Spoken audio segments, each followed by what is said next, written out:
қыз келіншектерге арналған керемет лайфхакпен бөліскім келіп отыр. Менімен бірге болыңыздар. Үйіңізге, бөлмеңізге, офисіңізге хош иіс беріп тұратын арома диффузерлерді қолдан жасауға болатынын білесіз бе? Ол үшін босаған бұрынғы диффузерлердің сырты, оның паяқшалары болмаса бамбук таяқшаларын пайдалануға болады.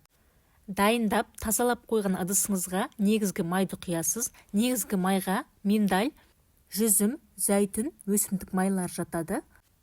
Үстінен 25-30 тамшы эфир майларын тамызамыз. Менің пайдаланған эфир майым цитрусовый сад деп аталады. Негізі әр эфир майының шығымы әртүрлі болады. Сондықтан өзіңіздің эфир майыңыздың сапасына байланысты дозасында көбейтесіз. Үстінен 2 шай қасық этил спиртін қостым, араластырып, өзіңіздің қалаған бөлмеңізге қоясыз. Негізі бамбук таяқшаларынан бұрынғы арома диффузерлердің таяқшасы иісті әдемі бөледі.